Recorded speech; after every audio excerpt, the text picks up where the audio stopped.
Essa mesa tem a pretensão de falar um pouquinho do que nós fizemos, não tanto pelo passado, mas uma das nossas grandes preocupações é que desses seminários de economia industrial, que reuniu durante 20 anos, 19 anos, pesquisadores de todos os países, do todo o Brasil, para apresentar suas pesquisas, para debater suas pesquisas, desses seminários surgiu não só permite-se fazer uma agenda de pesquisas que foram temas de vários debates, várias discussões, que pouco refletem a história recente da economia brasileira e do próprio país. Esta mesa foi montada ou foi estruturada pensando exatamente nisso, no sentido ter pessoas como o professor João Furtado, que é o idealizador, o fundador do GEIN e do próprio idealizador do próprio Seminário de Economia Industrial, em 2000, no ano 2000, o primeiro evento. O professor Marcelo Pinho, que é, vamos dizer assim, um membro permanente, certo? Do grupo, no sentido, sempre colaborou, sempre esteve em quase todas as nossos eventos. A professora Lia Rosenklever, não só porque propôs essa sessão aqui, mas também porque ela é uma apoiadora incondicional do nosso seminário. Em especial, uma das características desse seminário, que era o seminário de jovens pesquisadores. Grande maioria, grande parte dos nossos colegas de hoje, dos meus colegas de hoje que trabalham com ciência, tecnologia, inovação, economia brasileira, nessas áreas, passaram por esses seminários. É impressionante o número de pessoas que estiveram ou frequentaram ou apresentaram trabalhos nesses seminários de jovens pesquisadores. Isso, para mim, é uma alegria particular. E eu parabenizo o professor João Furtado exatamente por sua ideia lá atrás, há muitos anos. Continuando, além do Marcelo, temos também o professor José Eduardo Roselino, porque representa um pouco de tudo isso que eu estou falando, né? Foi aluno nosso também, hoje é professor da Federal de São Carlos, lá em Sorocaba, e é um pesquisador de economia industrial de primeira grandeza, né, professor? Agradeço. Obrigado. Então, agradeço os membros da mesa. E eu queria só fazer alguns comentários. Então, essa mesa tinha uma ideia, uma ideia de que norteou bastante os nossos seminários, mas principalmente também foi um dos pontos da nossa ideia sobre a Associação Brasileira de Economia Industrial e Inovação. Ontem o Celinho estava aqui, não está aqui agora, mas ele lembra que foi uma banca no Rio de Janeiro, a Federal do Rio, estava eu, o Célio, o Fred, o Jorge também, não, Jorge? E a gente lá teve a semente da ABIN e fizemos daquela conversa, teve a origem da gente discutir e saiu dessa fundação da ABIN num seminário de economia industrial, no 15º seminário de economia industrial lá em Araraquara. Foi desse que saiu essa coisa. De uma conversa isso. E essa associação tinha uma premissa de fortalecer e difundir e desenvolver a pesquisa em economia industrial, especialmente entre jovens pesquisadores. Isso é uma das características que eu quero muito, e nós estamos, eu e a Lia, tentando manter dentro da ABIN e para os próximos seminários, os encontros de economia industrial. A outra, além disso, é sempre estar com uma agenda de debates, uma agenda de temas para o debate bem atualizada e com as perspectivas de um futuro por um futuro. Apesar de todo o nosso cenário absolutamente tenebroso, nossa agenda de hoje é exatamente isso, nossa pauta de reunião de hoje, dessa conversa de hoje, é tentar fazer propostas de uma agenda para o futuro. Okay? Eu agradeço a todos a presença e eu vou começar a sessão passando a palavra para o professor Zé Roselino. Obrigado, Zé. Eu que agradeço. Bom, Rogério, primeiro, obrigado pelo convite, de sua parte, da organização do ENEI. É um prazer muito grande estar aqui. Foi até a tarefa de pensar no que eu viria falar aqui hoje foi muito gostosa, porque foi repleta de um saudosismo. A gente está comemorando 20 anos do seminário, né, de economia industrial, e aí eu fui até revisitar lá a página do GEIM, procurar ali as informações dos primeiros eventos e tal, e como você disse já na apresentação aqui, eu sou um resultado desse processo, um filho do GEIM, né, digamos, da primeira geração ali do grupo de economia industrial em Araraquara. Então, para mim tem um significado afetivo também tratar um pouco dessas questões aqui. Mas a ideia, claro, é olhar para frente, né, pensar, como se propõe aqui o título dessa mesa, numa agenda de pesquisa. E eu vou tentar apresentar alguma coisa nesse sentido, mas sem muita pretensão. Quer dizer, sinceramente, eu não me acho gabaritado aqui para apontar uma agenda de pesquisa. Eu, no máximo, posso apontar uma agenda de pesquisa para mim, né? Acho que é o máximo. Então, eu vou apresentar aqui algumas reflexões que tem a ver com isso, tem a ver com o que eu considero que foi o meu processo de amadurecimento ao longo desse período, né? Ao longo desse período, desde que eu fui aluno de graduação lá da Unesp e membro ali, vamos dizer, fundador, né, como aluno do grupo de estudos de economia industrial, né, e tendo participado de tudo isso, né? Então, para mim isso é muito interessante, né? A origem que é esse grupo, que nós temos hoje a associação aqui, a ABIN, e ela de fato nasce desse grupo. Iniciativa do João, do Rogério, de outros professores lá, do professor Enéas também, não é isso? Zé Ricardo. E que hoje a gente vê como principal produto desse grupo a formação de pesquisadores, né? E para mim o GEIM é uma referência muito interessante, porque é o seguinte: quando a gente pensa em pesquisa na universidade, a gente quase que associa necessariamente a pós-graduação. E o GEIM, e até um pouco, acho que desse formato do GEIM, né, voltado a jovens pesquisadores, tem a ver com o fato de, quando foi criado o grupo, não havia pós-graduação lá no centro, não é? Quer dizer, a gente só tinha graduação. E vocês conseguiram montar um grupo de pesquisa, que eu acho que tinha um funcionamento exemplar, e vocês mantêm vivo isso lá em Araraquara, e que era formado por alunos de graduação. Então, o que saía ali de iniciação científica, de monografias, é um negócio absolutamente extraordinário. Eu tenho para mim como uma referência de um bom grupo de pesquisa isso, né? Eu acho que vocês são um modelo. Claro que quando você tem graduação, você não tem mestrado, você não tem doutorado, o foco está na formação do pesquisador, né? Quer dizer, mais do que você imaginar que vai produzir pesquisa que está na fronteira e tal, você tem como principal missão formar pessoas, e isso o GEIM acho que fez de uma forma extraordinária. O número de pessoas que saíram desse grupo e que participaram, como você mencionou aqui, do seminário de economia industrial, é bastante expressivo, gente de muita qualidade, né? Eu peguei lá e olhei, fui lembrando, né, do primeiro encontro, que ele teve como tema cadeias globais e o desafio para o Brasil, né? Aí eu me lembrei que nós tivemos, né, naquele evento a participação do professor Antônio Barros de Castro, não foi isso? E o lançamento de um livro, não é? Que esse livro aqui foi um best-seller, não é isso, João? Um blockbuster. Quantos que vendeu? Uns 3 livros. Vendemos uns 3 exemplares. Foi um sucesso, um blockbuster na lista da Amazon. Não.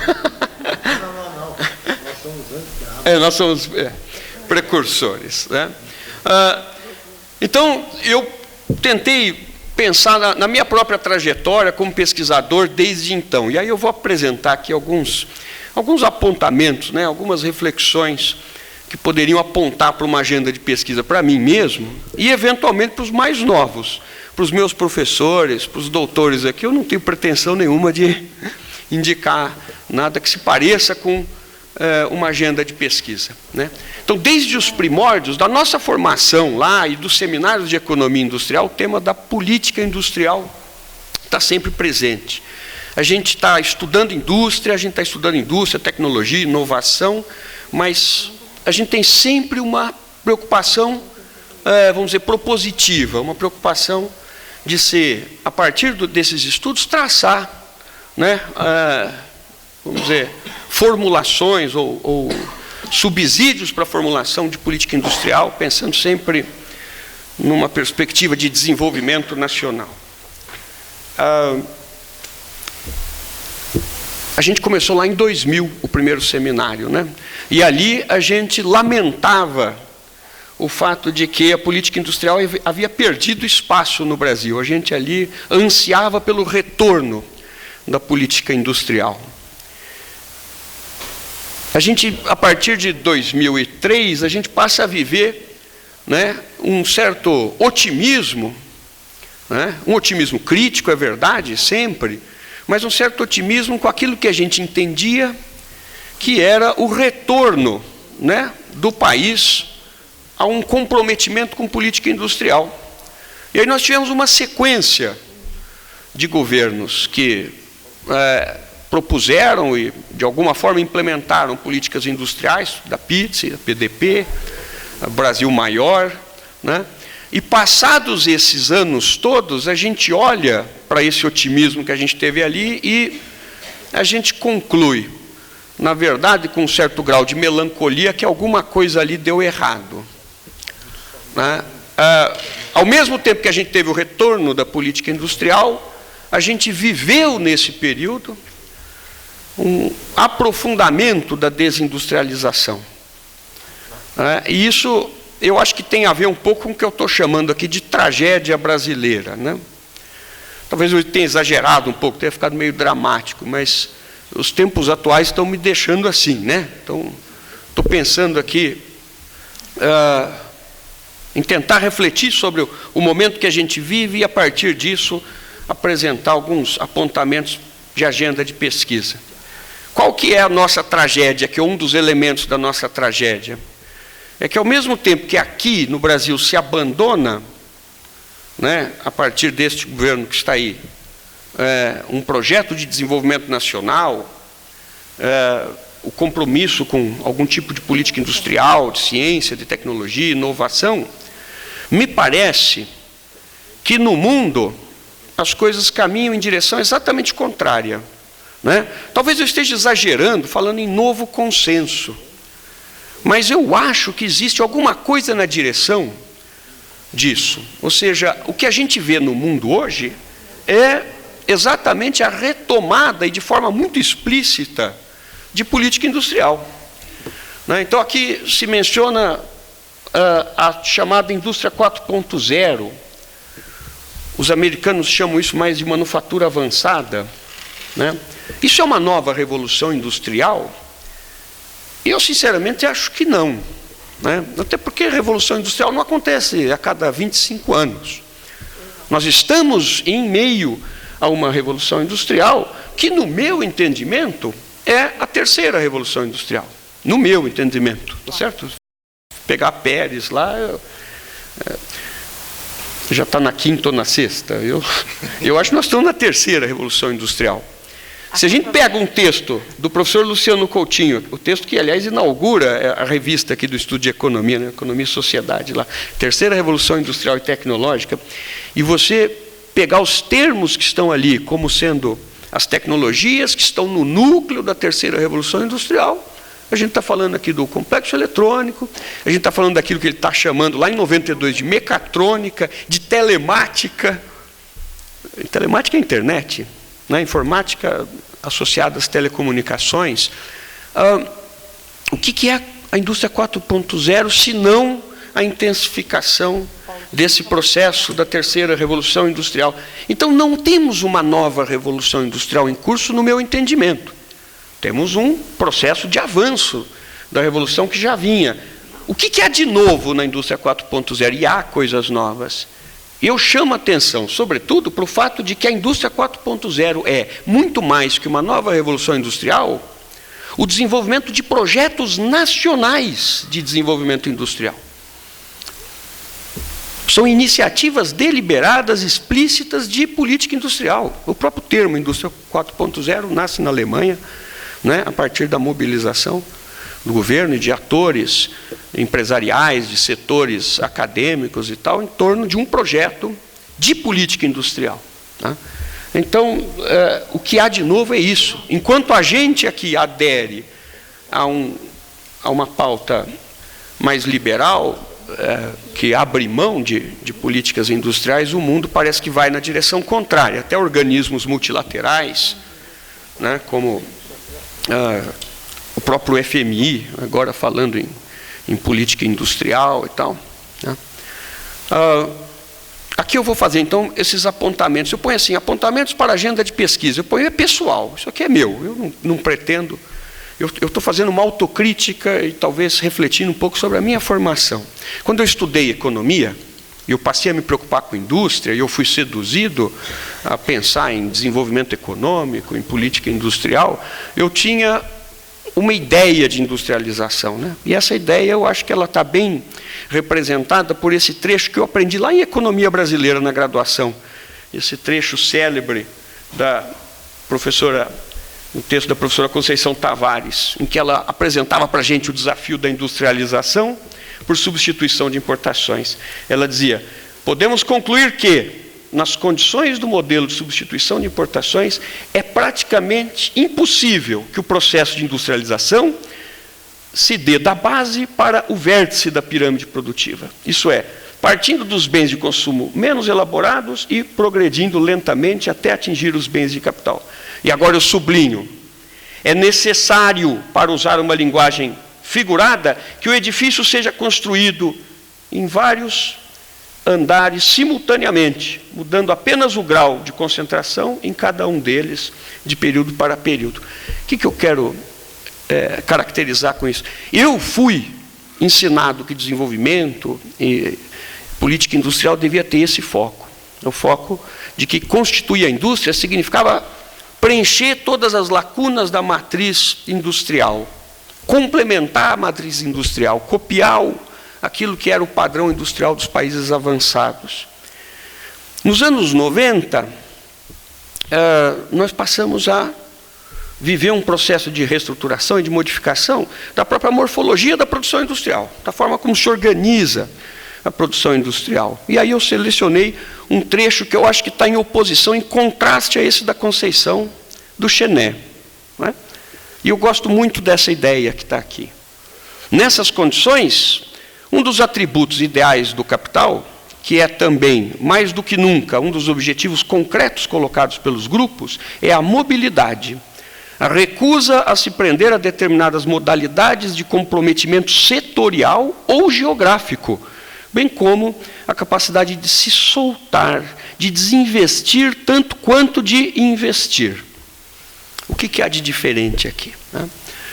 Eu acho que o aspecto que o Chenet traz ali é aquilo que a gente pode chamar, e eu estou tentando chamar assim, estou trabalhando junto com o Diegues nessa direção, de um mundo de estruturas fluidas. Quando a gente pensa em estrutura, estrutura é algo que é rígido. Quando a gente pensa em estrutura, em geral, a gente pensa em oposição à conjuntura. Conjuntura é o que passa, estrutura é o que fica. Pois eu acho que a etapa que nós vivemos do desenvolvimento capitalista, ela tem como aspecto primordial exatamente a fluidez, que se opõe, em geral, à ideia de rigidez da estrutura. Mas a característica que eu acho mais interessante, que está expresso nesse trecho do Chenet, é isso. Quer dizer, o desenvolvimento do capitalismo leva a construção de processos de valorização que são muito mais fluidos. A gente tem capacidade de mobilizar e desmobilizar recursos, alocar e realocar atividades, funções corporativas, elos de cadeias produtivas. E eu acho que a gente precisa, e aí eu digo a gente porque é o que eu estou pensando para mim como agenda de pesquisa, incorporar isso na nossa forma de pensar política industrial. Tá? A gente tem que partir da ideia, eu já disse isso aqui no primeiro Enem lá, eu vou repetir, tomara que quem esteja aqui já viu tenha esquecido, né? Que o investimento industrial, a gente tem que entender isso, o investimento industrial tem como finalidade a valorização do valor. O capitalista industrial não tem compromisso com a indústria, o compromisso dele é com a valorização do valor. Né? Quem tem compromisso com a indústria somos nós, eles não têm. Quem gosta de indústria é economista industrial. Capitalista gosta de dinheiro. Não esperem dos industriais a defesa da indústria. Eu acho que eu brinquei aqui, que eu estou parafraseando o Joãozinho 30, os jovens nem sabem quem é, né? Mas ele dizia, como é que é? Pobre gosta de luxo, não é isso? Quem gosta de pobreza é intelectual, não é isso? É isso. Então, eu acho que capitalista gosta de dinheiro, quem gosta de indústria é o economista industrial. O que quer dizer isso? Quer dizer que a política industrial ela não deve servir para atender o objetivo do capitalista, que é simplesmente valorizar o valor, mas forçá-lo a valorizar o valor por meio de um caminho que não é necessariamente aquele que ele deseja ou aquele que é mais fácil. Né? Eu acho que as lições que a gente tem que aprender do período recente, da experiência recente de política industrial, é que nós temos que ter um olhar mais abrangente sobre várias coisas, inclusive sobre condicionantes macroeconômicos e financeiros. Como tem sido agora a pauta aqui, né, está presente em várias falas aqui, nesse seminário, inclusive. Né? O fracasso recente nos leva a pensar nessas coisas. Que mais? Ter uma reflexão sempre sobre quais são os fins e quais são os meios. Eu, às vezes, acho que, na minha própria trajetória, confundi fins com os meios. Quais são os fins? Fortalecer o capital nacional? Fortalecer a indústria nacional? Grupos nacionais? Esse é o fim? Não, isso pode ser o meio. Né? Qual é a finalidade de um projeto de desenvolvimento industrial e fortalecimento do capital nacional que a gente sempre persegue, ou sempre perseguiu esses anos todos? A gente não pode esquecer que isso deveria ser o meio. Né? Os fins deveriam ser construir uma sociedade mais justa, uma nação mais avançada, mais evoluída. Hoje em dia a gente incorpora também preocupações ambientais. Esses são os fins. Os caminhos a gente tem que ver quais são os melhores. Talvez não passem por aquilo que a gente antes imaginava. Acho que a gente precisa também ter uma perspectiva mais abrangente de indústria. Quando a gente pega o próprio termo, né, indústria, no inglês, industry, não significa, como significa muitas vezes para a gente, indústria manufatureira, ou de transformação. Né? Industry é ramo de atividade econômica. Né? E às vezes a gente é muito restritivo ao pensar em economia industrial. A gente pensa em graxa, pensa em máquinas, pensa... Eu acho que a gente tem que ser mais aberto com relação ao próprio conceito de política industrial. Uma ideia, por exemplo, o professor Paulo Tigre trouxe aqui o livro dele e é um especialista nisso, que trabalha com serviços TIC. Como é que eu não posso ter isso como prioridade de política industrial? Né? Serviços de tecnologia de informação e comunicação, quando, na verdade, esse paradigma técnico-econômico que está em construção tem esses serviços de valor agregado como coração, como núcleo dessas transformações da chamada quarta revolução industrial. Então, acho que o nosso foco tem que estar menos num conceito mais restritivo de indústria e mais nos aspectos que a gente, aspectos, vamos dizer, caldorianos, que a gente normalmente associa à indústria. Né? Capacidade de geração, de inovações, de progresso técnico, capaz de geração, apropriação e também de socialização do valor, porque eu acho que esses são os fins. Estou terminando já. Vou fazer aqui algumas últimas considerações, essas mais otimistas talvez, pois até que talvez seja um pouco de... Estou terminando, Roger. Eu estou passando transparência para mim e não para vocês. Desculpa. Pulei aqui, perdão. Talvez seja um pouco de wishful thinking, né? Quer dizer, talvez eu esteja querendo ser otimista diante de um cenário que é desanimador, né?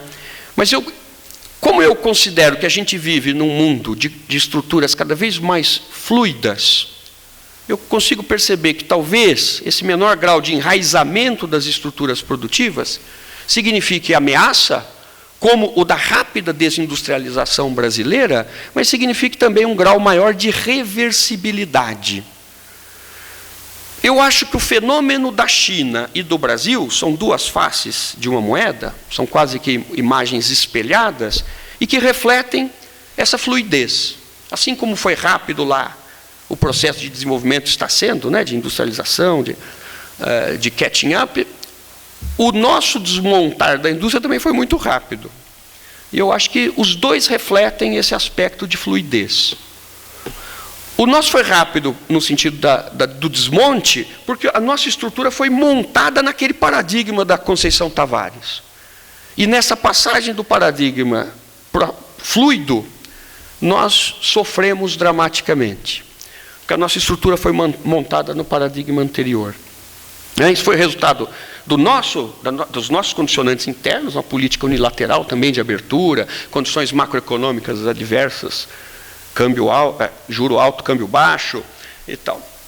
Mas eu acho que, da mesma forma, né, como foi rápido o desmonte da nossa indústria, ela pode ser, não nas mesmas condições, também reversível, graças a esse caráter mais fluido. O desafio de constituição da indústria, hoje, me parece menos assustador do que era nos anos 50 ou 60. Exatamente em função dessa fluidez. Eu tenho a impressão que uma combinação adequada de políticas industriais, macroeconômicas, de ciência e tecnologia e tal, podem surpreender em termos de recuperação da nossa capacidade industrial e dinamismo. Muito obrigado.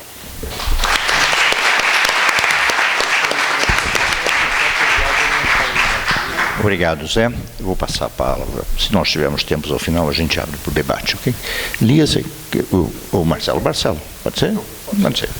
Obrigado, Marcelo, também.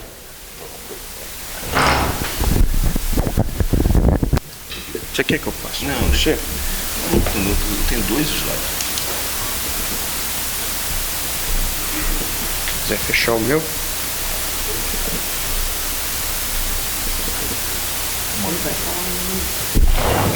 Pediu para passar? Claro, claro. Só isso mesmo. Tá. Já foi o slide pontualmente.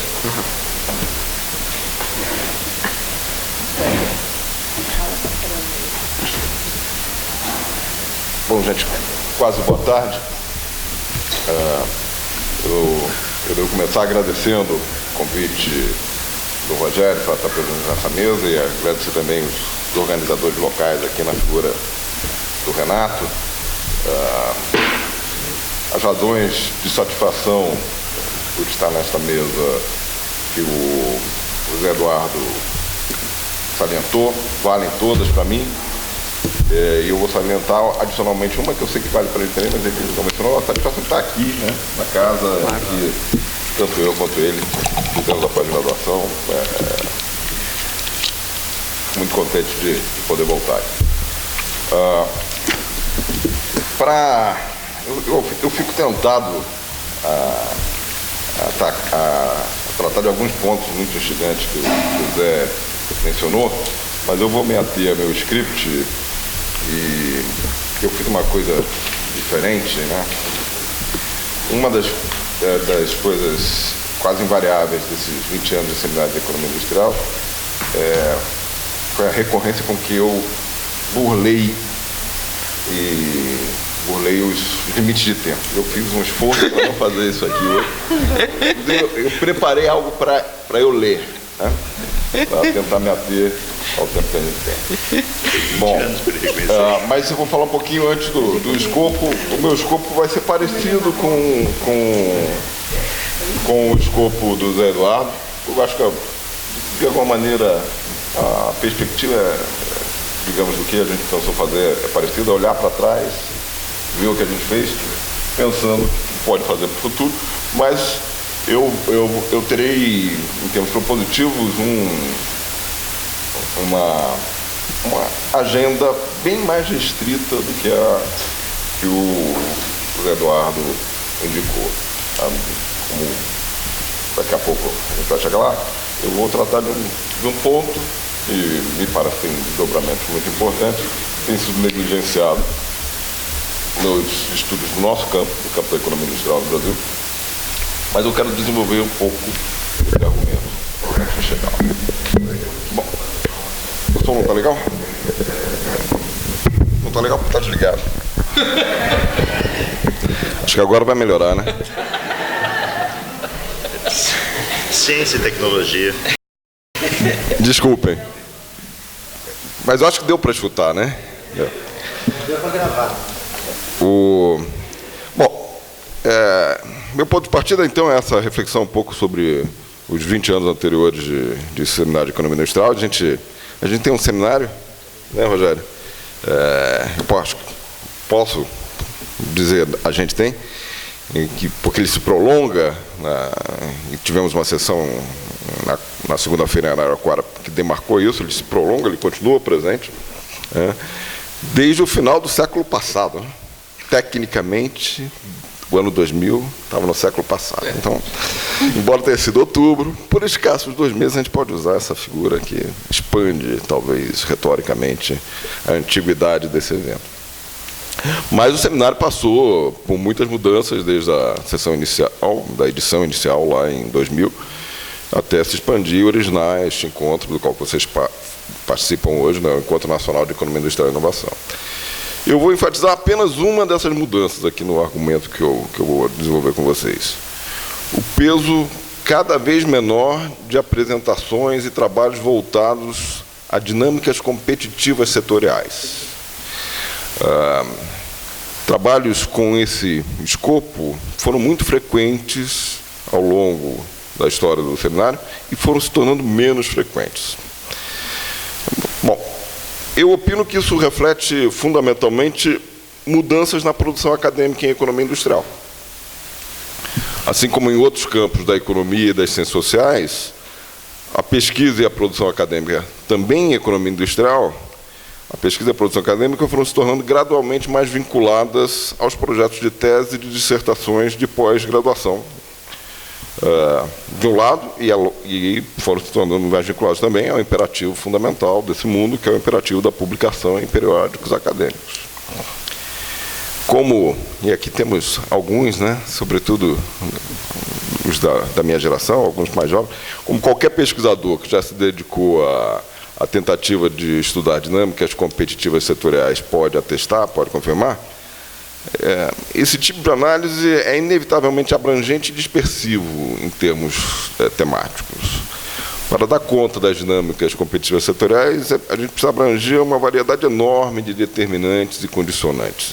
As dinâmicas tecnológicas, os marcos regulatórios, as estratégias empresariais, não apenas dos agentes locais, né, mas também internacionais, efeitos de políticas e fenômenos macroeconômicos, impactos de política industrial e de ciência e tecnologia, mudanças de preços críticos, e eu podia aqui me estender muito mais. Além desses fatores serem muito numerosos, eles se interpenetram e se entrelaçam para moldar a realidade setorial que a gente procura entender nesses estudos. O resultado disso é que os estudos setoriais, mesmo os que são mais competentes e aqueles que conseguem se ajustar a uma versão adequavelmente comprimida, eles não são publicáveis em si mesmos. Qualquer um aqui, tem vários aqui, Renato está balançando a cabeça, mas qualquer um de nós que já passou por isso enfrentou essa dificuldade. E isso não é de hoje. A publicação em periódicos acadêmicos em economia, eu botei aqui no meu script desde sempre não exagero, desde que eu acompanho esse campo, e para o bem e para o mal faz bastante tempo. Sempre foram, as publicações em periódicos são orientadas a temas e ou métodos de pesquisa. Portanto, um trabalho presidido por um objeto setorial foi quase sempre inadequado, impróprio do ponto de vista da publicação. Agora, isso é válido há muito tempo. Lá em 2000 já era válido. E, no entanto, nos primórdios dos seminários de economia industrial, havia um espaço maior para esse tipo de discussão do que a gente percebe que existe hoje, que existe já de alguns anos. Eu suspeito que existam duas razões que expliquem por que lá atrás foi possível ter estudos desse tipo. Primeiro, eu acho que o interesse intrínseco pelas dinâmicas competitivas dos setores industriais, no sentido mais restrito, a que o Zé já se referiu, o interesse era simplesmente maior. 10, talvez mais, 15, 20, 25 anos atrás, o interesse por estudos, relatórios, textos com essa perspectiva era maior. É bem possível que o encolhimento da indústria esteja cobrando seu preço também aqui. Agora, reforçando algo que o Zé já mencionou. Um ponto importante é que a economia industrial, também há muito tempo, ela não deve ser entendida apenas como campo da economia da indústria de transformação, mas como uma economia, talvez, das indústrias, né? No sentido que o Zé já mencionou, eu não preciso me estender a esse respeito. Há indústrias que têm suas economias específicas, talvez o caso mais típico seja a economia agrícola, né? Mas, de resto, a economia industrial, uma outra acepção, cobre também setores produtores de serviços. O professor Tigre, que estava aqui, não sei se ainda está, manifestou isso exemplarmente pelo livro que ele nos apresentou. O que é curioso é que, ao mesmo tempo que os economistas acadêmicos se afastaram das dinâmicas competitivas setoriais, os economistas profissionais aprofundaram seu interesse por esse tipo de estudo. Acho que o âmbito em que isso é mais evidente é o dos analistas dos mercados de capitais. Em número crescente, eles se dedicam ao acompanhamento das empresas e dos setores em que as empresas estão inseridas e fazem isso no arranjo de organização do trabalho lá dentro das suas empresas, que costuma ser pautado por recortes setoriais. E isso não apenas cobrindo aqueles que estão envolvidos na gestão de carteiras de investimento em ações, em grandes empresas de capital aberto, mas também os gestores de fundos de private equity, que frequentemente se dedicam a setores com uma estrutura de capital menos concentrada e, portanto, também acabam cobrindo setores mais variados. Bom, uma segunda razão para que lá atrás a gente tivesse um maior peso das dinâmicas competitivas setoriais nos temas cobertos pelo seminário é que, já lá atrás, também estava claro que esses estudos, eles dificilmente ficavam em pé sozinhos, né? Eles normalmente estavam ancorados em algum tema. É muito raro que as pesquisas fossem estritamente estudos de dinâmicas competitivas setoriais. Elas costumavam se subordinar a temas transversais investigados de uma maneira que exigia um alicerce sólido na compreensão daquelas dinâmicas setoriais. Eu vou pedir para o Zé mostrar o próximo slide, porque ele vai indicar um conjunto de projetos de pesquisa que todos eles geraram apresentações de estudos setoriais no Seminário de Economia Industrial ao longo desses 20 anos. A fonte disso aqui, gente, é uma fonte que eu reconheço é cada vez menos confiável, é a minha memória. Portanto, lacunas, eu peço desculpas por essas lacunas de antemão. Mas esses projetos refletem já nos títulos a duplicidade de perspectiva dos estudos setoriais. Eram estudos que tratavam de dinâmicas competitivas setoriais, mas que tinham um tema que era quase sempre o ponto de chegada desses estudos. Então, é uma tradição que remonta pelo menos ao final dos anos 80, né? O seminário testemunhou muitas apresentações cobrindo dinâmicas competitivas setoriais, subordinadas a focos temáticos em questões como a dinâmica tecnológica. Está em negrito aí no slide.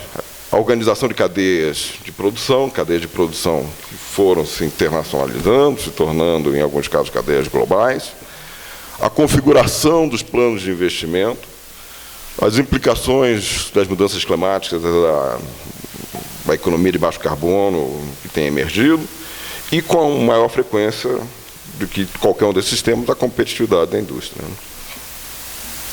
Então, nós tivemos inúmeras sessões no seminário em que os resultados desses estudos eram debatidos, e, embora houvesse esse foco temático, eu não tenho a menor dúvida em afirmar que o escopo era invariavelmente mais amplo do que os títulos dos projetos sugerem. Havia um embasamento nas dinâmicas competitivas setoriais. Bom, e não preciso dizer para vocês, para muitos de vocês, é claro que esses grandes projetos de pesquisa simplesmente rarearam nos últimos anos. Bom, o meu argumento aqui, o que eu pretendo argumentar para vocês, para chegar na coisa propositiva, é que, de um lado, a análise das dinâmicas setoriais continua a ser relevante. Continua a ser relevante tanto para a formulação de políticas públicas, quanto para a compreensão mais detalhada da dinâmica econômica, inclusive a dinâmica macroeconômica. E, de outro lado, também acredito que o conhecimento sobre esse assunto não deve ser relegado apenas aos economistas profissionais. Nós, economistas acadêmicos, temos que nos debruçar sobre essa temática. Então, eu vou sugerir nesta mesa aqui um ponto que me parece permitir o tipo de conciliação que hoje é necessário entre uma perspectiva que hoje não é necessária sempre foi, hoje é imprescindível, entre uma perspectiva temática e um objeto setorial. E vou fazer isso sugerindo um foco temático específico, que é o foco na questão das mudanças regulatórias.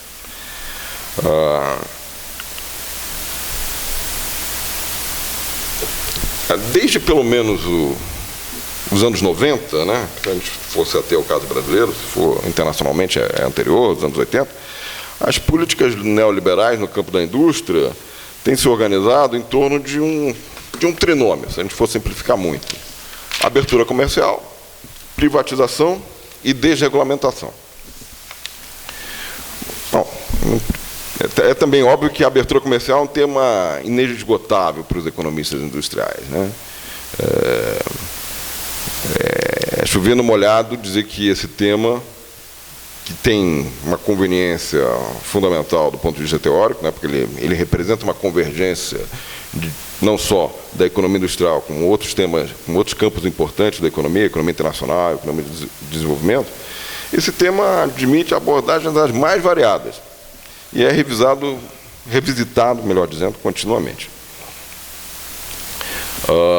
Além, portanto, dessa relevância intrínseca, eu acho que a ênfase da economia industrial na questão específica da abertura comercial, ela se justifica por essa condição de habitar um ponto de interseção de vários campos da teoria e da análise econômica, mas também algo importante é o fato de que a abertura comercial pode ser tratada em estudos transversais, fazendo uso de bases de dados amplamente disponíveis.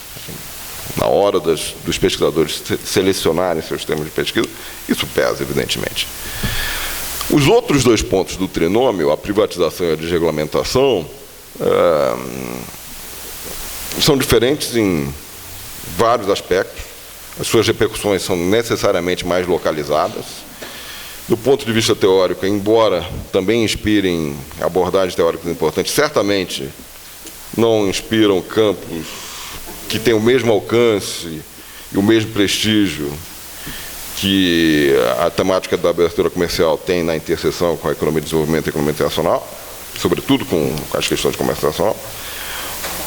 E, além de tudo, estudos desse tipo, de privatização, sobre a privatização, a desregulamentação, requerem acesso a dados e informações idiosincráticos de cada setor, e também quem está nessa lida há mais tempo sabe que a obtenção dessas informações foi se tornando cada vez mais difícil com o reconhecimento de que a informação tem valor econômico, coisas que a gente conseguia, a Lia talvez possa confirmar, a gente conseguia indo a uma biblioteca qualquer de um sindicato, hoje em dia são coisas dificílimas, as pessoas não querem dar informação de jeito nenhum. Bom, eu acho que tudo isso explica porque esses dois outros temas, da privatização e da desregulamentação, são, como o professor Suzigan já se referiu num artigo de revisão no início desse século, abordados com muito menor frequência do que a abertura comercial. Então, eu acho que é explicável o desbalanceamento entre o tratamento que a nossa comunidade, que os economistas industriais, conferimos a esses temas. Mas o fato de ser explicável não muda também a ideia de que é um desbalanceamento excessivo e que tem levado a negligenciar questões muito importantes, questões para o presente e para o futuro da economia brasileira. Rogério, você pode passar para o próximo? São só 2 slides, esse é o último. Eu quero listar aqui, se eu não me engano, são 11... Não? 12 setores que têm passado por mudanças regulatórias ou estão na iminência no Brasil de passar por mudanças regulatórias em discussão. Cada um desses casos, não vou falar cada um deles, tem questões muito importantes em andamento, com repercussões não apenas do ponto de vista produtivo, mas também distributivo fundamentais, questões que não têm sido estudadas. Então, em alguns casos, sim. Bom que a Lia tenha me alertado. Petróleo, por exemplo, tem sido... Cheio. Petróleo é bastante estudado. É que eu estou vendo que o meu tempo... Apesar do meu esforço, eu estou para cumprir, mais uma vez, o desígnio de... Estourar o tempo. Mas petróleo tem sido mais estudado. Infraestrutura, alguns elementos da infraestrutura têm sido estudados. Mas não existe, o meu ponto fundamental é que não existe um ímpeto necessário para estudar, para cobrir esse conjunto de setores. E, do ponto de vista do objeto, não é por falta de objeto relevante que essa temática vai deixar de ser estudada. E o que eu quero defender aqui é a ideia de que é possível fazer cruzamento da perspectiva da dinâmica competitiva setorial com essa temática da mudança regulatória e produzir trabalhos, produzir artigos, pesquisas e artigos que têm apelo para áreas importantes academicamente, como as áreas de estudos organizacionais e as áreas de estudos institucionais. São áreas que permitem emplacar artigos em periódicos, para falar em português claro. Por fim, para concluir mesmo, eu não quero deixar essa discussão e essa proposta de um ponto, um elemento para uma agenda de pesquisa em economia industrial, sem, pelo menos, avançar uma hipótese, que é uma hipótese mais ou menos óbvia. É de que há uma direção, nesse mundo disperso de setores, há uma direção geral que parece ser percebida nessas mudanças de regulamentação. É que a regulação emergente nesses setores é marcada muito mais até do que por uma perspectiva liberal, por uma perspectiva pró-business. As mudanças têm sido mudanças que, no ambiente político que nós vivemos, têm sido mudanças, francamente, em muitos aspectos, isso é evidente, eu poderia dar algumas evidências em favor dessa hipótese, mudanças para favorecer as empresas reguladas, muito mais do que para favorecer o desempenho da estrutura econômica que está sujeita à regulação. Isso é um ponto que, eventualmente, se a gente tiver tempo, a gente pode aprofundar no debate. Obrigado. Obrigado. Obrigado, Marcelo, e o seu esforço que ele fez para estourar bem pouquinho tempo. Obrigado. Lia, por favor. Obrigado, Lia.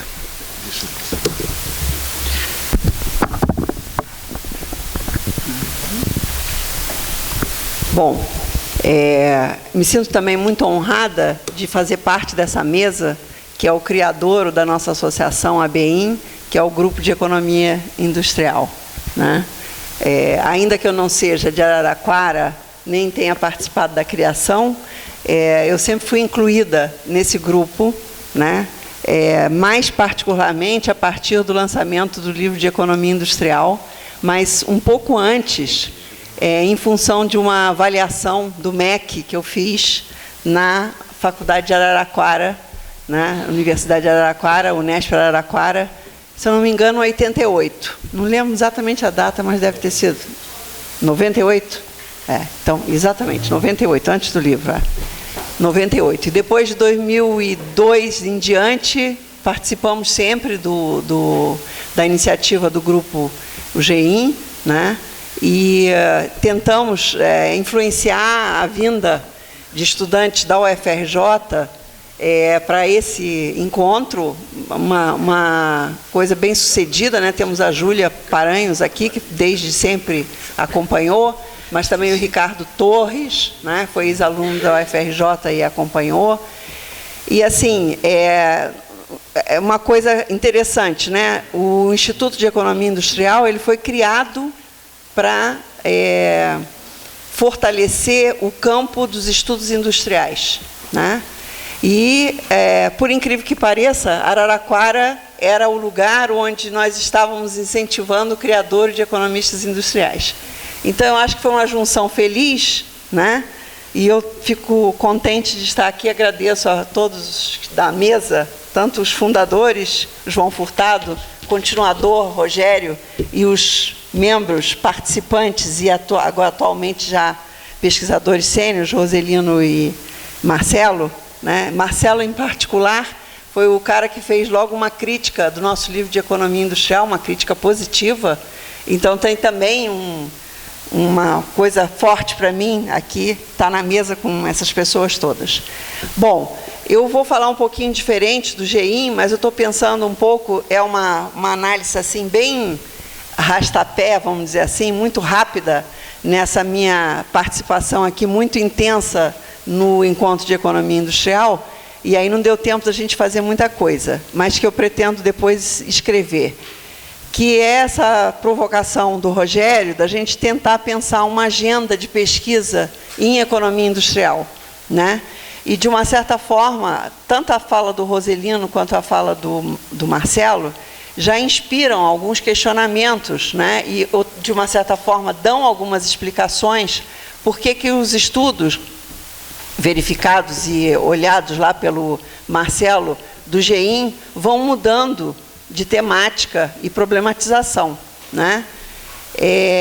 Eu acho que, primeiro, a gente é um campo de análise econômica em fundação, em criação. Esse é um primeiro ponto, né?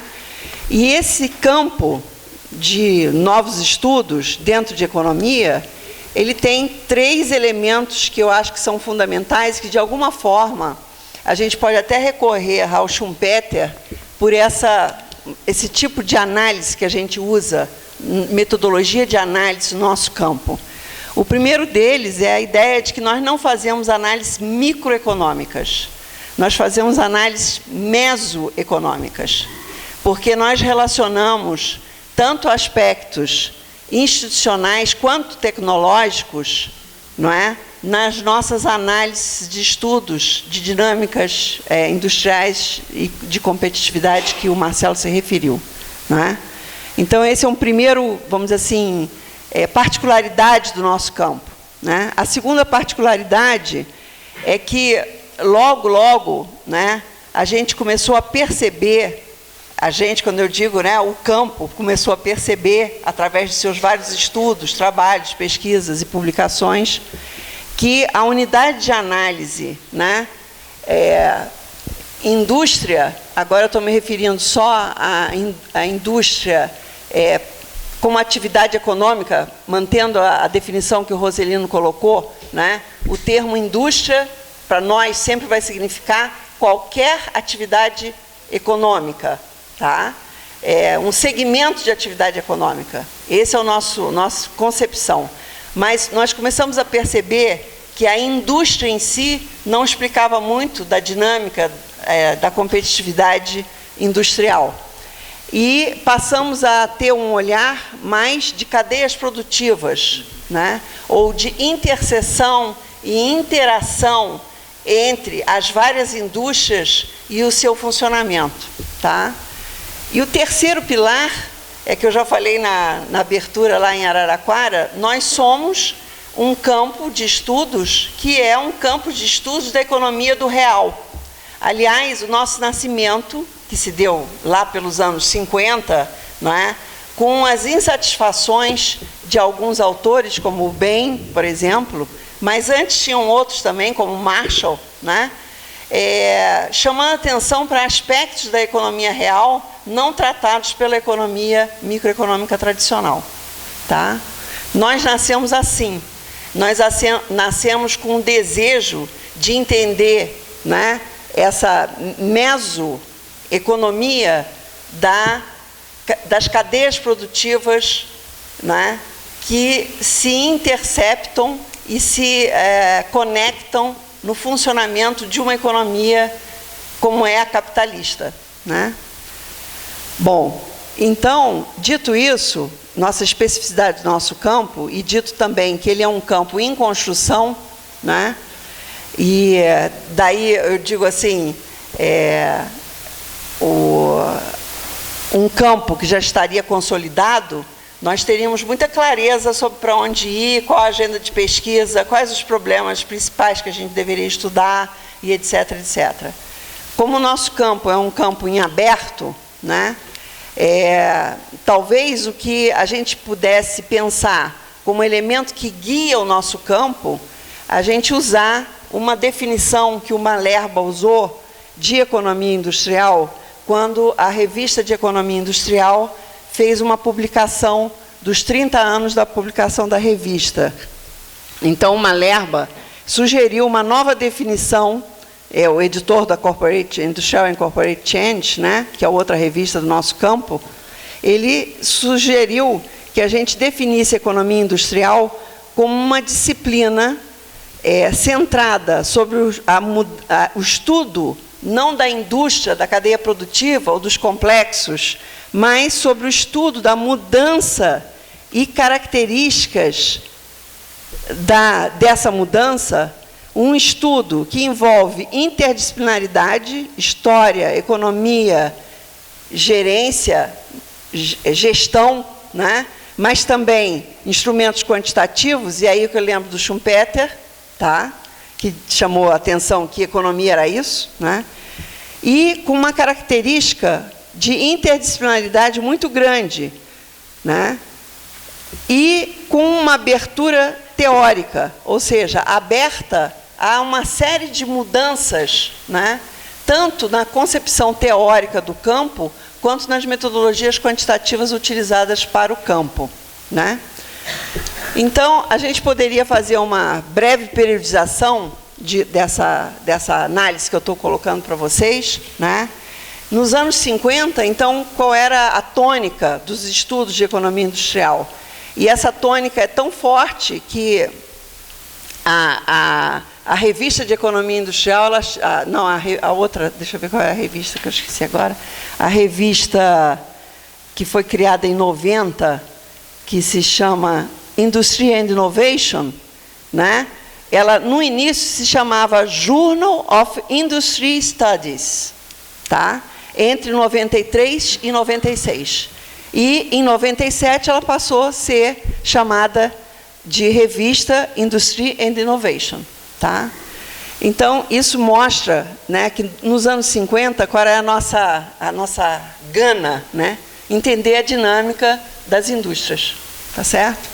E o entendimento da dinâmica dessas indústrias, como o Roselino já disse, envolvia zerentos, né, impactos, efeitos, né, tanto impactos históricos da própria história de criação das indústrias, como efeito das tecnologias sobre essas indústrias, impacto das políticas industriais sobre as indústrias, impacto das novas relações de trabalho que as tecnologias novas e as instituições novas criadas exigem, mudanças de modelos de negócio, patati patatá, e nós tentávamos, naquela época, eu me lembro, eu fui aluna do Eduardo Augusto Guimarães, e a metodologia que nós tentávamos utilizar era uma metodologia quantitativa, econométrica, né? Que não deu resultado em nada, porque todas as hipóteses de que, né, elas não tinham, quando você aplicava essa metodologia, resultados robustos o suficientes para validar as hipóteses. Então, começou a ter uma crítica muito grande, né, a esses estudos de economia industrial e as metodologias quantitativas utilizadas, né? Então, os anos 80 trouxeram para o campo de análise a metodologia de complexos industriais, não é? Que sai totalmente desse campo de aplicação de metodologias quantitativas, né, paramétricas, para um campo de muito mais de matriz insumo-produto, né? Metodologias de matriz insumo-produto, e inclusive nós aqui tivemos, daqueles estudos lá, você pode botar o estudo de complexos industriais, que foi feito nos anos 80 pelo José Tavares de Araújo, era um dos pesquisadores, Fábio Herber e Lia Genauer, no Instituto de Economia. Tá?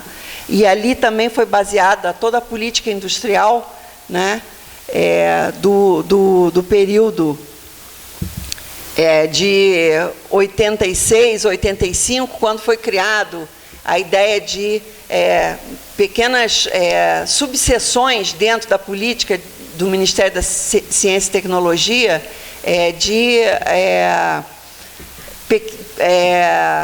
como é que a gente pode dizer, seções temáticas de indústrias que eram relevantes para mobilizar a economia como um todo, na ideia do complexo. Algumas indústrias, algumas dinâmicas setoriais são mais estruturantes do que outras. Então, deveríamos voltar as políticas para essas indústrias que tivessem maior capacidade estruturante sobre a economia como um todo. Tristeza perdida. Né? Bom, nesse sentido, as relações de interdependência entre os intermediários e os produtos finais, né, eram o foco da análise. Nesse período, e aí surgem os estudos nossos, mesmo do GEIM, até refletem, sempre com uma defasagem, né, isso eu estou falando em 80, mas as defasagens lá do GEIM mais tarde, os vários estudos de cadeias de valor e formas de análise que são caras a essa nova metodologia. Tá? Os anos 90, aparece e foi trazido para o campo uma nova onda, né, de metodologias que são os sistemas de produção e inovação locais. Né? Essa nova onda, né, ela vem influenciada fortemente aqui pelos neo-schmitterianos, né, com a ideia de dinâmica inovativa, e aí entra também mais forte a questão da inovação no nosso campo. Né? Hoje, impensável não juntar indústria e inovação, né? Mas naquela época falávamos de indústria e não falávamos de inovação. Ainda que a gente soubesse que a indústria também era inovadora, mas a gente não falava. Tá? Bom, então os anos 90 trazem isso para o campo, né? Isso leva a gente ter estudos mais com ênfase em aspectos institucionais do ambiente econômico e de apoio ao aprendizado das empresas, traz também para o campo a importância do território, que já é um campo de análise bastante da geografia econômica, né? Mas também era já um campo de análise do Marshall, né? Que era uma economia institucionalista daquele tempo lá do antigão. Né? E, finalmente, os anos que eu não marquei aqui em 2 décadas, marquei numa só, 2000, 2020, uma nova mudança de transformação, e aí até polêmico, né? O Roselino já colocou. Estamos entrando na 4ª Revolução Industrial, nós estamos passando agora por uma mudança de paradigma ou estamos seguindo para um desenvolvimento da revolução acontecida já nos anos 70, da biotecnologia e das TICs, né? Aí eu vou me posicionar para no meu modo de ver, e eu acho que o Paulo Stig ilustrou muito bem isso, quando ele expôs o livro dele. Nós estamos passando por um campo diferente de um simples desdobramento, porque agora nós estamos cruzando as tecnologias que vinham individuais, né? O cruzamento mais fantástico é a ideia de você usar as tecnologias de informação e da comunicação para o entendimento dos sistemas orgânicos na medicina e na biologia, tá? Então, para mim, isso é a revolução industrial e é a 4ª Revolução Industrial, para mim e para vários autores, né? Tá? Esse novo campo, ele enfatiza muito mais aquela complexidade que o Roselino já notava, tá? Que é uma complexidade de vários elementos interagindo no entendimento dessa dinâmica e da complexidade da dinâmica industrial, da dinâmica da inovação e etc. Tá? Mas não só. Não só. Também o aparecimento de novos modelos, né? E novas metodologias quantitativas, como, por exemplo, o Agent Based Model, né? Que, inclusive, os jovens estudantes que fizeram o workshop paralelo ao nosso evento, trouxeram vários exemplos de pessoas que estão trabalhando já com essas metodologias quantitativas, mas que saem um pouco da metodologia tradicional e vão muito mais para uma análise da simulação, onde você não tem pergunta e resposta, mas você tem iteração entre os vários fenômenos, né? E a análise desses modelos nos permite, né? O Evaldo, que está aqui, meu aluno, já fez um trabalho de tese sobre isso, né? E nos permite ter mais sensibilidade para perceber os movimentos e as interações entre os vários agentes da economia, tá? E aí agentes institucionais, econômicos, sociais, etc. Tá? Então, para terminando, né, eu diria que a gente tinha que pensar, claro, a agenda de pesquisa inclui outras coisas que não foram tocadas aqui, mas na nossa última organização da Schumpeter Society, o seminário, uma das coisas que ficou muito clara é que os economistas ainda não entendem o comportamento das firmas, né? Mesmo com os avanços que os neo-schumpeterianos permitiram para nós. E agora temos algumas abordagens interessantes, e até o professor Serfati nos trouxe algumas ideias, né?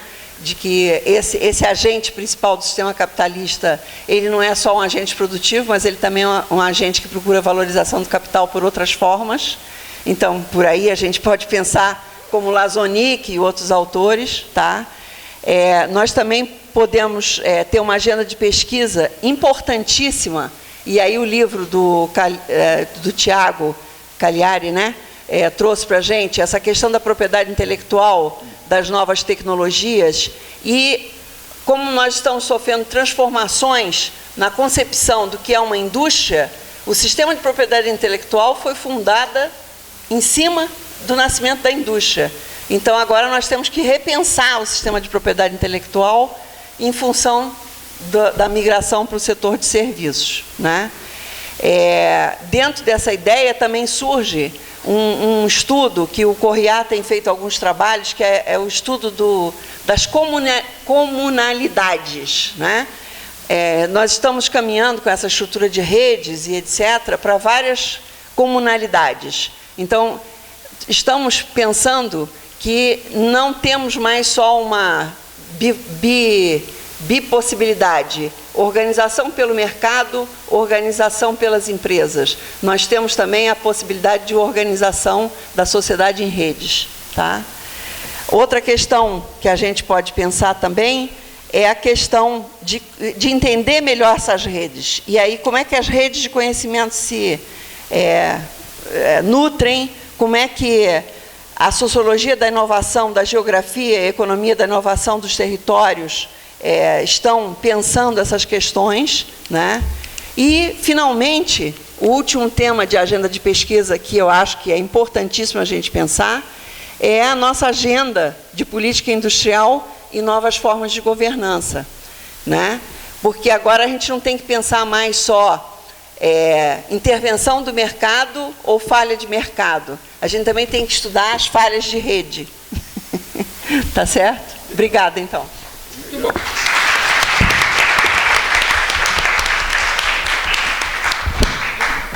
Agradeço, Lia. Cumpri o tempo, vou pedir o mesmo ao professor João.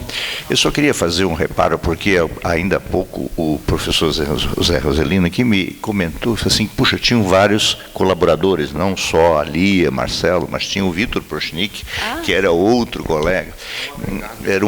Tem vários agregados. A Júlia se tornou um pouquinho... Jorge Brito. E tinha que fazer uma consideração, porque o Renato Garcia, que está aqui presente, também fez graduação lá e ele estava no GEM daquele grupo. Então, o Davi também. Não, tem muitas pessoas. Então, eu só estou fazendo uma retificação porque, com certeza... ele está me lembrando aqui, tem uma outra pessoa que era recorrente, o professor Wilson Souzigan. Então, eu só estou fazendo um reparo aqui, porque se eu não comentei o nome de alguém, vocês me desculpem, gente, porque são 20 anos e tem muita gente importante, adorável, que frequentou e passou por lá. Então, só isso. Obrigado, João. Por favor.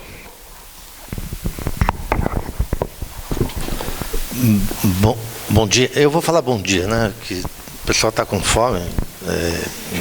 Vou me lembrar disso. Eu não vou fazer como fizeram meus colegas uma agenda ampla. Eu vou tentar fazer uma apresentação focada em um único ponto, que procura responder a uma inquietação. Eu sei que minha credibilidade com relação a esse assunto está baixa, porque há uns 2 ou 3 anos que eu prometo que eu estou terminando um livro. E, bom, para quem não sabe, eu sou professor em tempo parcial. Isso não impede que esteja dando 4 disciplinas nesse semestre, mas eu sou um professor em tempo parcial e todo mês tem despesas, né? Então, eu não posso me dedicar exclusivamente às atividades acadêmicas. Então, enfim, o meu tempo é um pouco mais limitado, né? Mas eu estou satisfeito por onde eu estou caminhando agora e eu vou tentar compartilhar algumas dessas reflexões com vocês. Mas antes disso, eu queria fazer rapidamente 3 observações. A primeira observação é que o GEM nasceu, o Grupo de Estudos de Economia Industrial nasceu de um conjunto de professores que, num determinado momento, se deram conta de que eles tinham uma escola que não tinha pós-graduação e eles queriam fazer pesquisa. E no Brasil, fazer pesquisa significa ter bolsistas. No exterior significa ter bolsistas de pós-doc. No Brasil significa ter bolsistas de toda a natureza que é possível ter, e quem não tem pós-graduação tem que ter bolsista de iniciação científica. E a gente fez um grupo baseado em estudantes de iniciação científica. A gente não sabia que isso era legal. A gente fez porque era o que a gente tinha para fazer. Não tem nenhuma concepção mágica nesse assunto. Tem o reconhecimento que nós tínhamos poucos recursos e queríamos trabalhar direito. Então fizemos isso.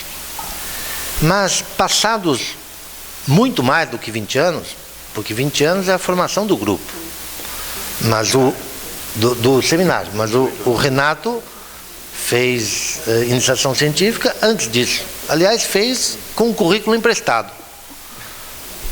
Porque eu não era doutor, E para orientar a iniciação científica tem que ser doutor. Então eu pedi um currículo emprestado. Vocês estão pensando que é fácil a vida? Felizmente, havia pessoas generosas ao ponto de assumir esse risco. Né? O quê? Zé Enio, professor Zé Enio, falecido, o melhor contador de histórias do mundo. Infelizmente vocês não conheceram, mas é um grande contador de histórias. Um dia eu conto algumas das melhores, aquelas que eu consegui lembrar. Mas nós fizemos isso repetidamente. Mas passados 30 anos, essa experiência me dá a mim pessoalmente, os colegas podem ter uma apreciação diferente, a seguinte apreciação: estudante não aprende na sala de aula. A sala de aula, desculpa, é uma merda. Está gravando, pode gravar. A sala de aula é uma merda. No mundo inteiro, o aluno fica pouco tempo na sala de aula. Depoimento de um estudante de arquitetura com quem eu tomei cerveja na sexta-feira. Na FAO da USP, eu tenho aula 8 períodos por semana. Eu fiz um ano de intercâmbio na Holanda, uma universidade tecnológica. Eu tinha 3 períodos e no resto eu estudava. Passados 30 anos, sem saber, nós acertamos. Não é que a gente tirava as pessoas da sala de aula, mas a gente dava às pessoas a oportunidade de estudarem num ambiente em que realmente se aprende. Como é que se aprende? Se aprende quebrando a cabeça e não recebendo doses pasteurizadas em 100 minutos. Né? Doses de conhecimento pasteurizadas em 100 minutos. É uma merda isso. Então, talvez a melhor realização que nós tivemos ali não foi a de fazer um grupo de pesquisa, foi de dar aos estudantes, sem sabermos, a oportunidade de estudarem de verdade. Por isso tem talentos, por isso tem pessoas que emergiram, porque pela primeira vez elas tiveram a oportunidade de estudar responsavelmente um tema que era delas e só delas e de mais ninguém. Então, essa observação que eu queria fazer. E eu queria lembrar que, de todos os nomes que foram mencionados, de todos eles, o nome mais importante de todos para o grupo foi o professor Suzigan. Por quê? Porque nós éramos uma escola periférica, marginal, ninguém nos levava a sério. No Rio de Janeiro, para alguns colegas, eu sou o Joãozinho de Araraquara. E tem 2 conotações, no Inho e no de Araraquara. Isso passou, mas em 1995, 6, 7, 8 não passou. Tinha 2 conotações nisso. Então, o professor Suzigan nos deu um apoio extraordinário, porque ele é um economista de extraordinária reputação nessa área e ele compareceu desde sempre. Quem fez a palestra de abertura foi o professor Antônio Barros de Castro, que vocês conhecem. O auditório tinha 258 lugares, o auditório de Araraquara, e tinha muita gente no chão nesse dia. Um dia em que o professor Castro não tomou banho, porque, como vocês sabem, Araraquara tem inverno às vezes. Nesse dia, nesse ano, caiu no dia que ele esteve lá. Não tem? Depois ele disse: João, tenho que te dizer, eu não tomei banho. Porque estava muito frio, não tomei banho. Então, é triste,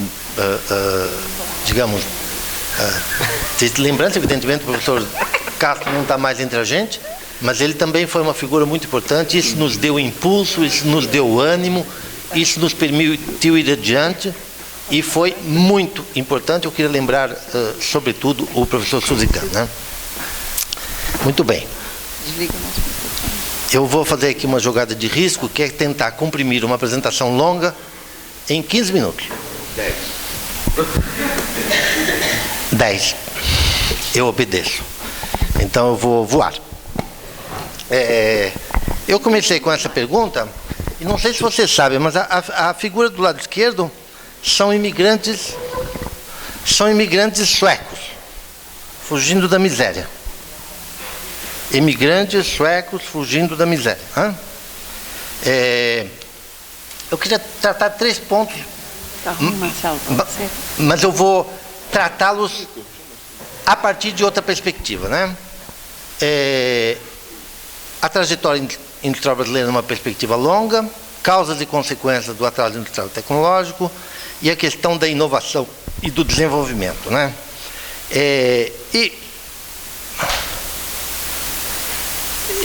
Eu vou fazer uma pergunta para estes autores. Eu não vou olhar para frente, eu vou olhar para trás, né? E vou perguntar a estes autores algumas coisas. Queria começar por isso aqui. Todo mundo sabe, todo mundo já viu esta curva muitas vezes.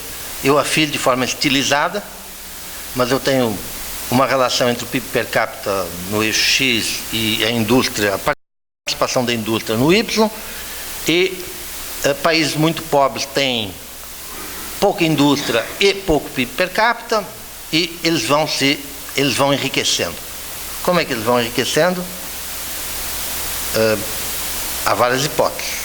Na hipótese de quem compartilha o entendimento teórico da economia industrial, eles vão enriquecendo, não é porque eles têm mais indústria,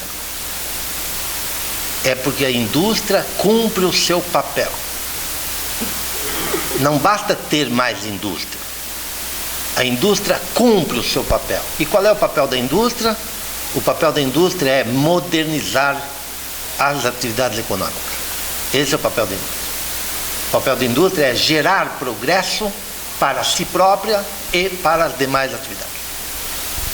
Se isso leva, durante um longo período, ao aumento da importância da indústria, isto é um efeito derivado. O efeito principal é gerar progresso tecnológico para todas as atividades, inclusive para si próprio. E eu vou recorrer aqui aos amigos, né, que vou voar rápido, não vou gastar mais tempo com isso. A Alemanha, Japão, todo mundo conhece essa história, não vou gastar, também não vou gastar aqui. O que aconteceu? Onde estão meus autores? Os autores aqui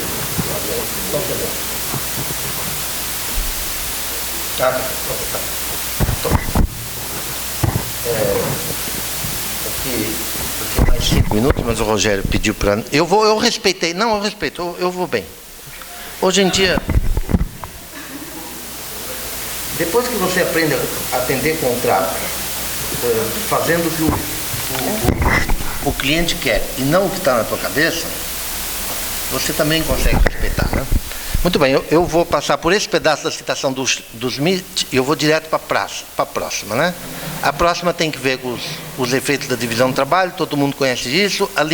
A citação longa seria esta aqui, a fábrica de alfinetes. Todo mundo deveria gastar uns minutos da sua semana para ler, os estudantes para ler essa citação, mas eu estou mais preocupado com a próxima. E eu vou tirar a próxima, eu vou pegar a citação da forma mais curta, que é esta que está aqui. Olha que coisa mais interessante, né? O Adam Smith, no final, em meados do século XVIII, ele não confundiu a indústria com produzir alfinetes. Ele nunca disse para a gente que a indústria era produzir alfinetes. Ele disse para a gente que havia desenvolvimentos no sistema fabril e que esses desenvolvimentos viraram um negócio especial. Esse peculiar trade que está aí, né? E ele disse mais. Ele disse que existem umas pessoas que não fazem nada, só observam tudo. Nós, né? Quer dizer, se nós fôssemos úteis, né? Mas estas pessoas que estão aqui são os filósofos, né? Cujo negócio não é fazer coisas, é observar todas as coisas, né? E, frequentemente, olha que interessante, né? Ele acabou de definir aqui o diretor de inovação da empresa. Eles são capazes de combinar a força, eu podia acreditar, a força criativa dos elementos mais distantes e diferentes. Uma máquina a vapor, a máquina a vapor foi inventada para tirar a água das minas, mas em cima de 4 rodas vira um trem. É isso aqui. Esse é o homem que combina os elementos, né? E Isso aqui virou um negócio. Qual é o negócio? Isso é o D1, é o Departamento de Gerar Progresso Tecnológico. Atenção, nós estamos no ano 2019, discutindo como é que nós vamos criar um sistema de inovação que precisa transformar a indústria, criar um sistema de inovação. O Smith tinha claro que indústria é um sistema de inovação. Indústria não é produzir alfinete. Indústria é o método através do qual o homem produz melhor a cada dia. É isso que é indústria. E se você não tem isso, talvez você tenha que reconhecer que você não tem indústria. Mas não foi só o Smith que fez isso, né? Não foi. Aqui é como o Brian Arthur, mais de 200 anos depois, pegou as ideias do Smith, e leiam esse artigo para vocês verem que é o Smith aprofundado. O livro também. Aí está o livro é muito interessante. Eu uso bastante esse livro lá com os engenheiros, né? Porque uma das provocações muito interessantes desse livro do Brian Arthur, A Natureza da Tecnologia, é que os engenheiros, que são socialmente os indivíduos responsáveis por fazer tecnologia, eles fazem tecnologia e não pensam sobre tecnologia. Eles só fazem, eles não pensam. É muito interessante isso, né? E isso dá bom assunto nas aulas. Apesar de eu ter feito crítica a ter aula demais, eu dou as que me compete dar e não costumo faltar. Vou lá fazer o papel e tenho que provocá-los um pouquinho. Olha como o Marx pensava parecido, né? Do ponto de vista do que eu estou querendo. Eu sei que o Smith e o Marx são pessoas muito diferentes, são autores muito diferentes. Mas eles pensavam a mesma coisa aqui, né? E o sistema econômico capitalista só se colocou de pé quando fabricou máquinas por máquinas. Dito de outra forma, agora usando assim a linguagem marxista que algumas pessoas gostam, né? Quando o sistema foi capaz de substituir a acumulação primitiva baseada na intensificação do trabalho, nas longas jornadas de trabalho, etc., etc., por um sistema em que os elementos subjetivos estão inteiramente subordinados e o sistema fabril faz o trabalho de gerar mudança permanentemente, né? Então, por que isso é importante? Porque há mais de 200 anos no Smith, há 100 e tantos anos no Marx, ninguém confundiu indústria com ser capaz de fazer tecido de algodão no interior de São Paulo. Isso não é indústria, isso é produção industrial. E você pode ter uma produção industrial gigantesca, inclusive 3 milhões e meio de automóveis, que algumas pessoas gostam de dizer, e apesar disso, não ter indústria. Porque indústria não é a quantidade de coisas que você produz, é o método através do qual você as produz. E desse ponto de vista,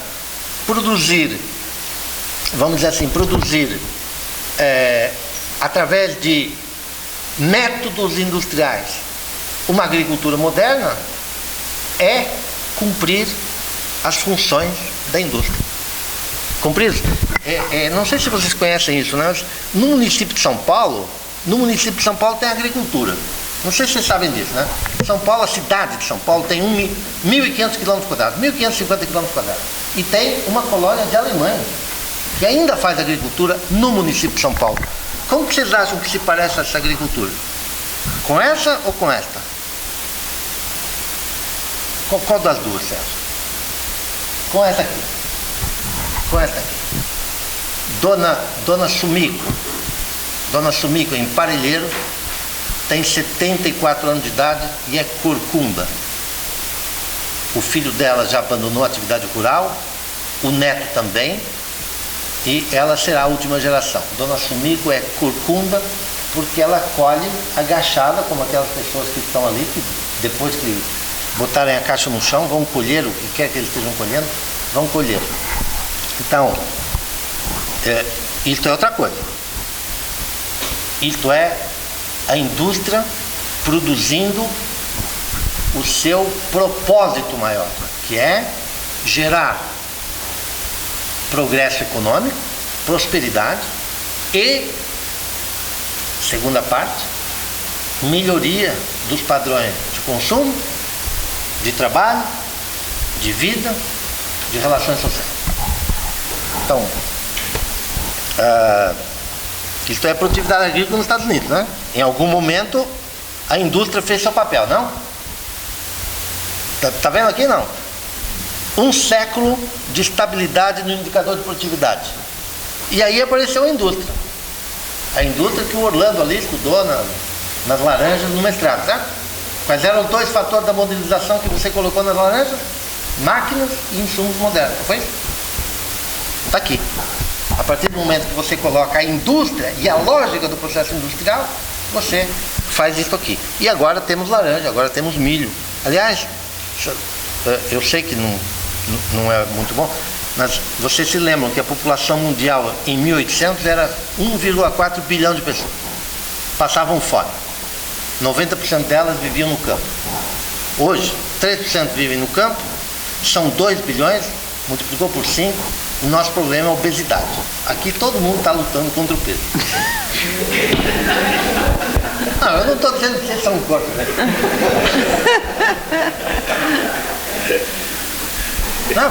Não é? Não está todo mundo lutando contra o peso? Lia, você não. Tá bem. Tá bom. Eu falei quando você Mas estou também. Muito legal. Tudo bem. Mas também estou. Olha só, a maior parte das pessoas não sabe o que essas moças aí estão fazendo em cima, sabe? Você sabe o que essas moças estão fazendo? Quando eu era criança, eu tirava o telefone do gancho. Eu nasci num lugar muito atrasado, mas aqui também era assim. Você tirava o fone do gancho, apertava aquele botãozinho do telefone e falava para a moça: eu quero falar no número 847. A moça pegava esse fio que está na mão dela aí, esse fio que estava aí, pegava esse fio e botava no buraquinho do 847 e ficava ouvindo nossa conversa, claro, porque ninguém resiste a uma boa conversa telefônica. E olha só, olha como esse assunto começou. Sabe onde começou esses telefones novos? Não. Colocou nesse clipe torto aí.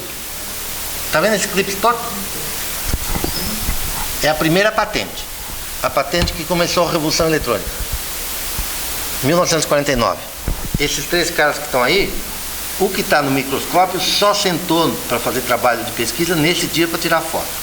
Mas os outros 2, que de fato eram os pesquisadores sérios, com quem o primeiro brigou, porque queria que a patente ficasse só no nome dele, e esses 3 caras fizeram este dispositivo que está aí, que foi patenteado e que gerou essas coisas que estão aqui. Todas essas coisas que estão aí, eletrônicas, têm que ver com esse arame torto. Bom, eu queria falar sobre esse indivíduo aqui. Vocês conhecem essa Engelberg Uller Company? É uma empresa de máquinas, né? Ela foi criada em Nova York em 1888. É a primeira tecnologia brasileira de alcance internacional. Essa máquina foi criada em Piracicaba. Tem gente de Piracicaba aqui? Não. Não. Nunca tem gente quando a gente precisa, né? Essa máquina definiu um padrão de beneficiamento de grãos. Esse senhor, Evaristo Conrado Engelberg, ele consta de uma lista grande de patentes, junto com 3 outros irmãos, filhos do mesmo alemão, e ele tem uma lista grande de patentes, eu vou mostrar algumas, mas no século XIX, já havia no Brasil pessoas que, com a lógica industrial que eu estou descrevendo, não apenas foram capazes de fazer máquinas e fazer equipamentos que geravam um extraordinário aumento de produtividade, como foram capazes de ir a Nova York, patentear, abrir uma fábrica, fabricar. Esta fábrica, não sei se eu coloquei a informação aqui,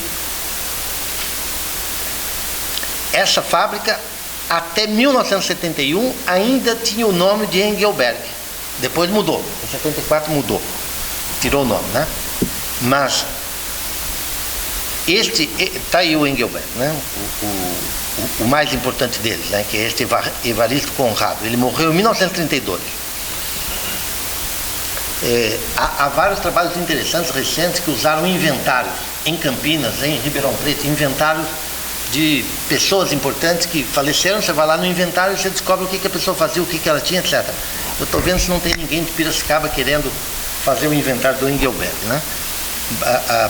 Porque o que aconteceu com a empresa? Quando é que ele vendeu? Para quem ele vendeu? Qual foi o contrato de licenciamento que ele fez dessa tecnologia? Troço muito interessante, né? E a pergunta que eu quero tirar daqui é a seguinte: o que foi que nós fizemos num país do Santos Dumont e do Engelberg? O que nós fizemos para nos tornarmos o país do me dá mais uma indústria, quero mais uma,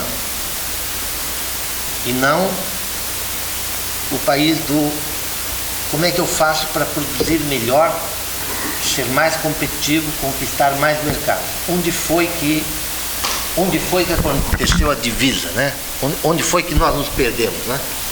Então, curiosamente, essa empresa, quando ele fez o licenciamento da tecnologia para a empresa americana, da qual ele era sócio, quando ele fez o licenciamento, ele disse que o mercado do Brasil não estava contemplado.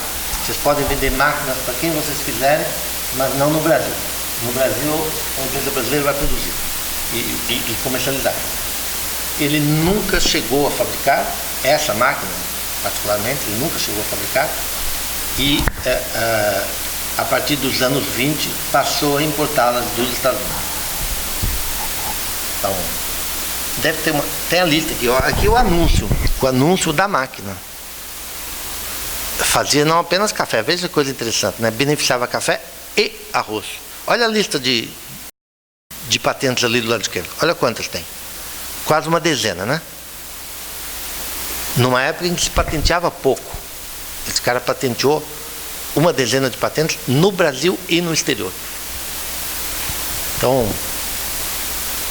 a pergunta é: em que momento da nossa história é que nós passamos a confundir o objeto da produção, indústria, com o método da produção, gerar progresso tecnológico?